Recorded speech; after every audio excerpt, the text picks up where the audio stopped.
Hop. Alors,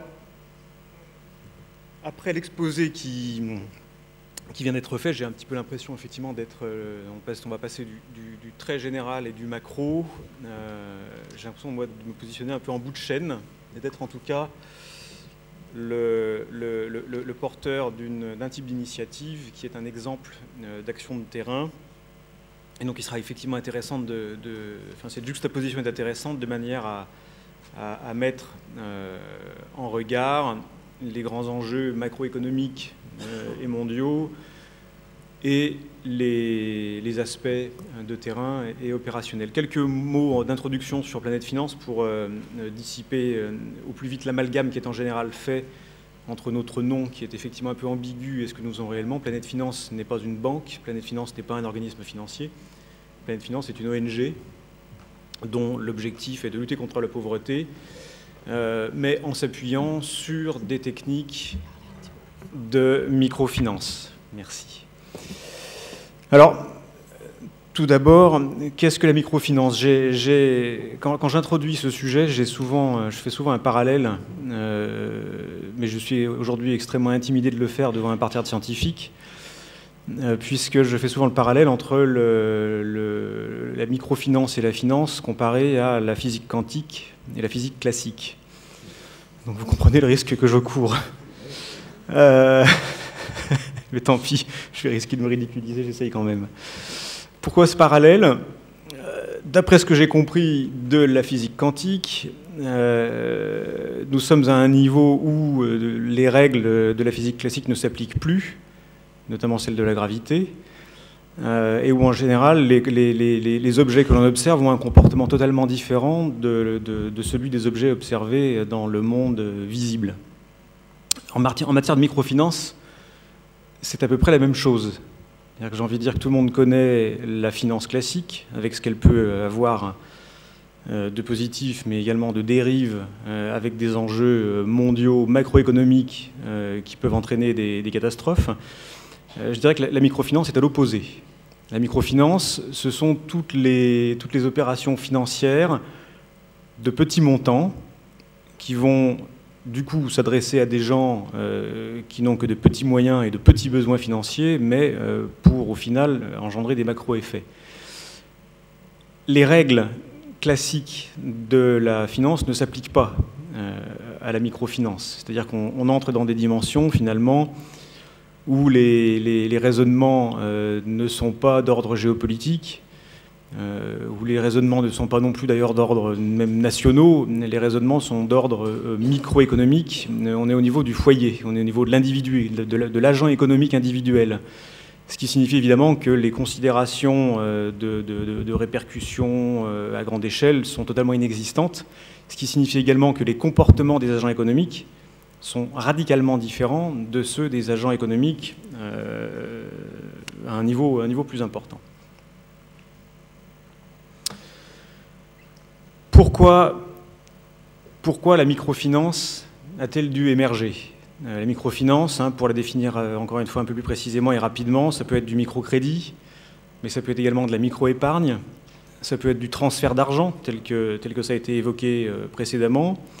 Et à chaque fois, on parle de montants unitaires de transactions qui vont osciller entre quelques dizaines d'euros et quelques centaines, voire quelques milliers d'euros, mais les quelques milliers étant en général plutôt de l'ordre de 5 milliers d'euros qu'au-delà. Donc on parle de montants extrêmement faibles qui, comment dire, on finit par devenir extrêmement importants au niveau local parce qu'on s'est aperçu que les acteurs économiques et financiers traditionnels ne prêtaient pas aux pauvres. On parle ici de 2,5 milliards d'individus dans le monde qui sont non bancarisés pour la plupart, qui sont donc exclus du système financier et par conséquent évidemment exclus du circuit économique. Donc on parle de gens que les acteurs traditionnels ne savent pas traiter parce que pour une banque classique, instruire un dossier de crédit de quelques centaines d'euros revient à peu près aussi cher qu'instruire un dossier de crédit de quelques milliers ou quelques dizaines de milliers. Donc par conséquent, ça signifie que le ratio des coûts de gestion et d'instruction d'un dossier ramenés à l'encours prêté conduit à une impasse économique. Donc c'est pour cette raison que sont apparues des initiatives visant à tenter de contourner cette impasse avec la création d'apparitions de microbanques. C'est-à-dire, c'est ce qu'on appelle les IMF, des institutions de microfinance, qui ont accepté de se confronter à cet enjeu en trouvant des solutions permettant de résoudre autant que faire se peut l'impasse économique que je viens d'évoquer. Mais évidemment, le coût de l'instruction reste le même. Et donc, quand on observe la microfinance de l'extérieur, on peut en observer également parfois des dysfonctionnements. C'est-à-dire que lorsqu'on parle de coûts de gestion élevés rapportés à des encours élevés, ça signifie qu'un moyen de réduire l'impasse économique, c'est d'appliquer des taux d'intérêt élevés. Alors, bien souvent, et vu de nos pays occidentaux où les intérêts sont extrêmement élevés, maintenant il s'agit de les relativiser par le taux d'intérêt réel, c'est-à-dire en tenant compte de l'inflation. Mais néanmoins, le taux d'intérêt de la microfinance est en général élevé. La microfinance et le microcrédit ont pu avoir à certaines époques mauvaise presse, parce que, je dirais, la nature humaine étant ce qu'elle est, dans tous les domaines, y compris dans celui de la lutte contre la pauvreté et de l'aide aux personnes défavorisées, on voit apparaître des dysfonctionnements et des comportements déviants, et on a entendu parler de transactions de microfinance, que ce soit au Mexique ou en Inde, totalement déviantes, qui ont donné lieu d'ailleurs et conduit des gens au suicide parce que ne pouvant pas rembourser. Donc bien évidemment, les mauvais élèves ont joué un peu le rôle d'arbre qui cache la forêt, mais heureusement et majoritairement, la microfinance reste quelque chose de vertueux et sur lequel, nous allons le voir, le développement économique peut s'asseoir. J'évoquais donc les 2,5 milliards de personnes non bancarisées. Aujourd'hui, et pour nous, ces aspects de crédit et d'épargne sont des non-sujets parce que nous baignons dedans et nous sommes habitués à adresser une demande de crédit dès qu'on a besoin d'argent, et nous sommes habitués également à ce que notre argent aille de côté de manière quasiment automatique, c'est-à-dire que l'épargne se fait de manière aujourd'hui quasiment indolore, ou en tout cas de manière totalement banalisée. Pour les personnes dont on parle, la réalité est complètement différente. On parle de personnes qui déjà ont des revenus très faibles, vivent au jour le jour, dépensent dans la journée ce qu'ils ont gagné le matin, ou en tout cas la veille, n'épargnent pas, ou quand ils épargnent, mettent l'argent dans le matelas, avec tous les risques que ça induit de disparition, de vol, de perte, tout ce qu'on veut. Donc ça traduit bien l'idée que la sécurité financière n'est pas le quotidien de ces 2,5 milliards de personnes, et donc quelque part que si on veut permettre à des gens de se développer économiquement, de créer des activités génératrices de revenus, il est extrêmement important qu'autour d'eux, un système de soutien financier existe, leur permettant d'emprunter pour investir, leur permettant de placer l'argent quand ils en ont, leur permettant d'anticiper sur l'avenir, parce qu'on ne peut pas se projeter dans un avenir si on ne peut pas déjà à minima être rassuré sur la façon dont on va pouvoir gérer ses moyens. Donc, aujourd'hui, la microfinance, et ça tend d'ailleurs à devenir quelque chose d'assez connu, la microfinance est indispensable. Donc la question n'est pas de savoir si la microfinance doit exister, la microfinance existe déjà, il faut simplement lui donner les cadres de développement et d'opération qui lui permettent de le faire dans des conditions normales et pérennes. On parlait de gouvernance il y a quelques minutes. Les exemples sont nombreux dans le monde de gouvernance défaillante, donc dans des pays qui ont vu à une époque émerger un secteur de la microfinance très développé, mais qui, pour des raisons de gouvernance défaillante, ont vu cette microfinance tomber. Je prends le cas du Mali, parce que j'y étais récemment. Au Mali, la microfinance a émergé il y a une dizaine d'années.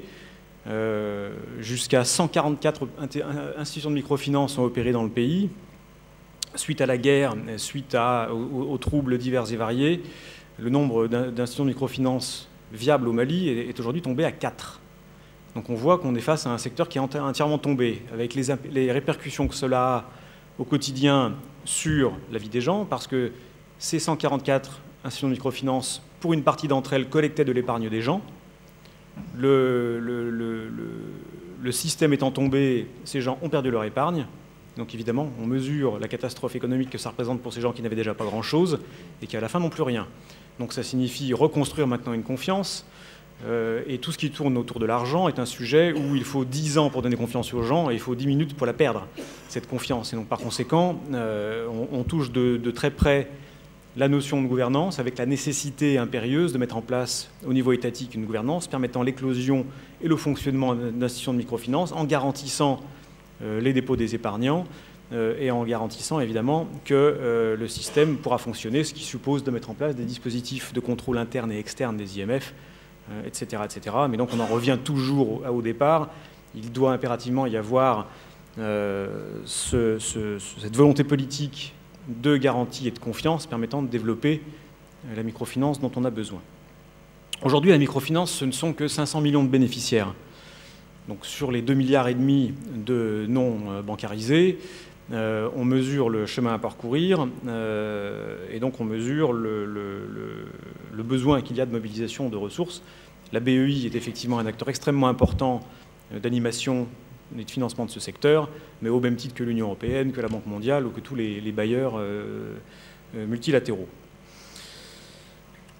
Mais en même temps, la microfinance n'est pas une fin en soi. Et prêter de l'argent, c'est bien, mais pourquoi faire? Et donc là, on attaque directement sur l'entreprise, sur la micro-entreprise, qui finalement, avec la microfinance, constitue un écosystème. Parce que si on a une offre financière d'un côté mais pas de demande de l'autre, ça ne sert à rien. Et si on a une demande de financement pour développer une activité économique, mais qu'en face il n'y a pas de finance, ça ne marche pas.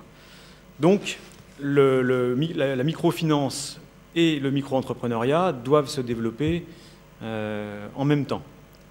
En effet, c'est une pompe à amorcer, c'est une spirale vertueuse qui fait que lorsque une personne arrive à obtenir les quelques euros nécessaires pour investir, dégage un revenu, peut anticiper sur son avenir à quelques jours ou semaines, voire mois, dans les meilleurs des cas, on peut entrer dans une logique dans laquelle tous les aspects que l'on considère encore une fois nous comme normaux, que sont la dignité, l'insertion sociale, l'insertion économique, vont pouvoir être des concepts qui, de théoriques, vont pouvoir devenir pratiques. Gagner de l'argent, anticiper sur son avenir, c'est pouvoir se soigner, c'est pouvoir envoyer ses enfants à l'école, soigner les enfants évidemment. Et donc par conséquent, on voit bien la spirale qu'il est indispensable d'amorcer et qu'il est indispensable du coup de soutenir à un niveau mondial je dirais, pour au moins les 150 pays de la planète qui en ont besoin. Quand je dis 150, j'aurais presque pu aller jusqu'à 200 parce que la microfinance existe aussi en France. Hein, on voit des programmes absolument indispensables de microcrédit dans les pays développés comme la France et qui nous montrent bien que de toute façon, quel que soit le pays, il y a toujours une frange de la population qui est en marge des systèmes conventionnels et qui ont besoin, pas uniquement, ou en tout cas pas d'assistanat, mais de systèmes qui vont leur permettre d'amorcer leur développement.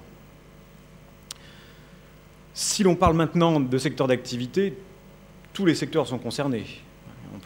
On a évidemment tous en tête les exemples d'artisanat ou d'activités manuelles qui se développent dans les pays qu'on visite, dans les pays du Sud qu'on visite, en tout cas dans les grandes villes d'Afrique ou ailleurs, on voit ce système économique opérer, on voit ce cœur qui bat en permanence dans les grandes métropoles, mais parmi les secteurs aujourd'hui prioritaires d'attention concernés par la microfinance, on a évidemment l'agriculture.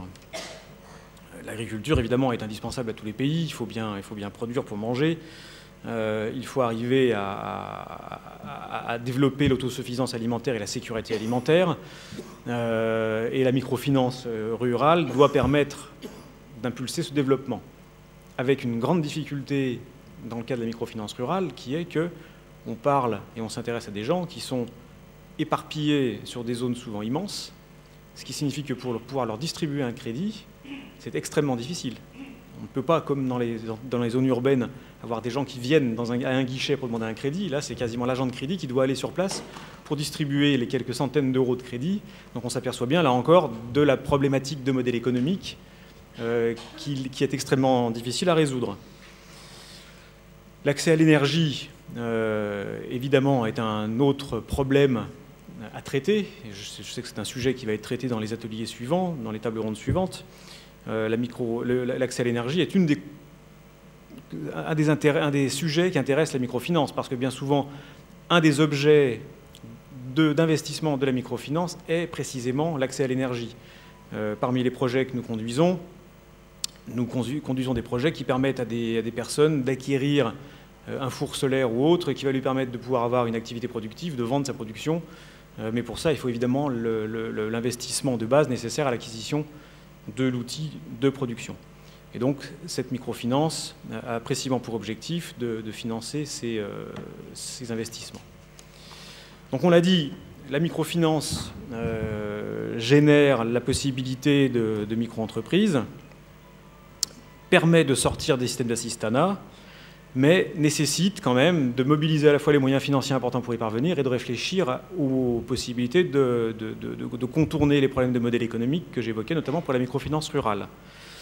Et donc ça signifie arriver à promouvoir des systèmes, des écosystèmes, dans lesquels finalement on arrive, pour prendre l'exemple de l'agriculture, à insérer des producteurs de vanille, par exemple, dans des chaînes de valeur internationales, de manière à ce que les donneurs d'ordre internationaux amènent le volume nécessaire de commandes pour permettre à des producteurs de vanille de produire pour le long terme et de se projeter dans l'avenir. Et la microfinance peut et devient viable lorsqu'elle prête à des agriculteurs qui vont emprunter en étant certains de pouvoir vendre. Donc on parle véritablement d'amorcer une chaîne de valeur, on parle véritablement d'écosystème.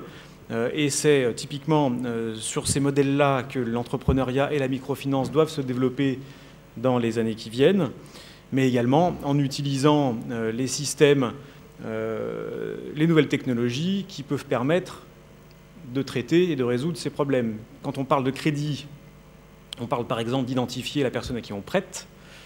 Ça suppose de pouvoir connaître de manière certaine son identité. Or, dans des pays dans lesquels les cartes d'identité, par exemple, n'existent pas, il est extrêmement difficile de pouvoir individualiser une opération financière. Et donc, on peut imaginer que dans le domaine de l'identification d'individus, on aura le même saut, j'allais dire quantique, il faut que je me méfie encore de ces références, mais on aura le même saut technologique qu'entre le pas de téléphone du tout et le téléphone mobile sans passer par le fil de cuivre. On peut imaginer qu'en matière d'identification de clients d'une banque ou d'une institution de microfinance, on passera de l'impossibilité d'identifier un individu directement à la biométrie, sans passer par la carte d'identité avec toute la lourdeur administrative que ça induit et les difficultés, là aussi, d'administration de ces données qui peuvent en résulter. On peut imaginer également résoudre, grâce aux nouvelles technologies, les problèmes d'illettrisme, les problèmes d'éloignement grâce à l'envoi de SMS vocalisés. On peut aborder les sujets d'éducation financière qui sont également extrêmement primordiaux dans le développement des populations par ces moyens technologiques qui fait que les gens peuvent aujourd'hui accéder à un savoir sans pour autant devoir être présents dans une salle de classe ou d'enseignement qui se situe à 300 km ou à 4 jours de marche de leur habitation. Donc, et j'en finirai là-dessus, la microfinance est aujourd'hui une commodity. Je pense que personne ne peut en mettre aujourd'hui en doute le caractère indispensable. En revanche, ce qui est important, c'est d'arriver à développer cette commodity en l'asseyant sur les nouvelles technologies et en lui apportant les ressources financières nécessaires à en faire à grande échelle l'arme extrêmement puissante de lutte contre la pauvreté qu'elle doit être, mais le tout, encore une fois, dans des systèmes de gouvernance encadrés et permettant à la fois d'éviter les dérives et de s'assurer qu'il n'y a pas de gaspillage non plus, parce que le meilleur moyen de faire tomber un dispositif, c'est encore de le dévoyer. Et on constate trop souvent, encore une fois, que pour un dysfonctionnement observé sur 99 fonctionnements corrects, malheureusement, celui qu'on retient, c'est le dysfonctionnement, et c'est celui qui fait prendre du retard et qui retarde l'atteinte des objectifs du millénaire, tels qu'ils ont été évoqués tout à l'heure. Merci.